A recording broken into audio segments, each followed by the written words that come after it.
Monsieur Taché. Merci Monsieur le Président, Mesdames et Messieurs les ministres.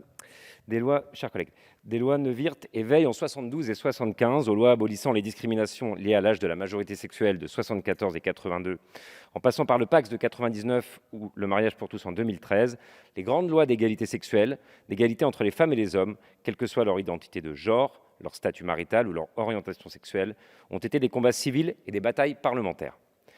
Des avancées arrachées par la force des convictions, par la détermination et la foi inébranlable en le fait que le mouvement de l'histoire doit être celui d'un chemin de justice sociale.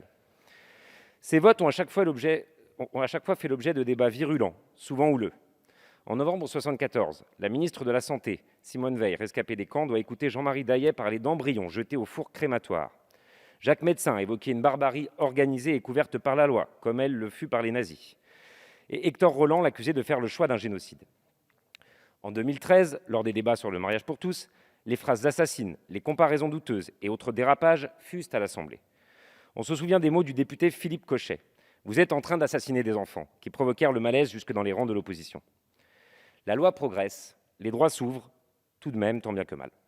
Mais je voudrais ici avoir une pensée pour toutes les familles, pour toutes les femmes et les enfants qui voient leur vie intime débattue, parfois jetée en pâture, sur la place publique, en de tels termes, quand ils réclament simplement les mêmes droits que chacun.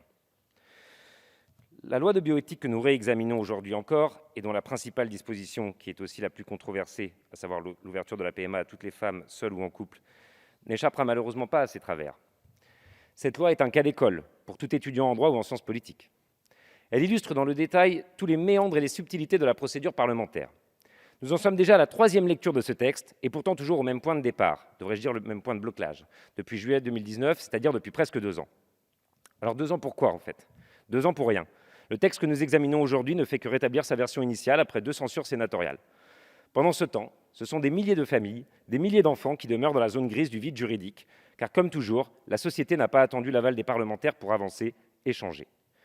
Nous leur devons un cadre juridique clair et protecteur. Ces familles s'accrochent pourtant à cet espoir depuis 2017, quand était élu président de la République le candidat Emmanuel Macron, qui promettait l'ouverture de la procréation médicalement assistée pour les femmes seules ou les couples de femmes. Il faut croire que les promesses de l'exécutif se sont abîmées aux écueils de la crise sanitaire, de l'échéance de 2022, avec ce qu'elle comporte de stratégies électoralistes et des priorités gouvernementales qui ont bien évolué au gré des revers sécuritaires et conservateurs. Est-il encore possible que cette loi soit appliquée d'ici la fin du mandat? J'aimerais y croire, mais permettez-moi d'en douter. Notre calendrier parlementaire est déjà saturé par de nombreux textes dits régaliens. Toutes ces lois sur le terrorisme, la justice, la sécurité globale ou le séparatisme, encore débattues en ce moment même en commission spéciale. Il ne me semble pourtant pas qu'instaurer une surveillance généralisée de l'espace public, prétendre réformer la laïcité ou la liberté associative étaient des promesses de campagne. Encore une fois, les droits des femmes et des LGBT attendront, malgré les déclarations ministérielles optimistes. Ces constats posés, ces doutes partagés avec vous, mes chers collègues, ne m'empêcheront pas d'être optimiste.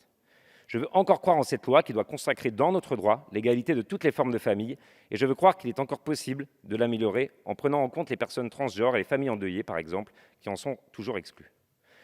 Je tiens à ce titre à saluer le travail fourni depuis 2 ans par mon collègue Guillaume Chiche, qui ne pourra malheureusement pas s'exprimer sur ce texte au regard de son statut de député non inscrit et de la procédure de temps législatif programmée décidée sur ce texte.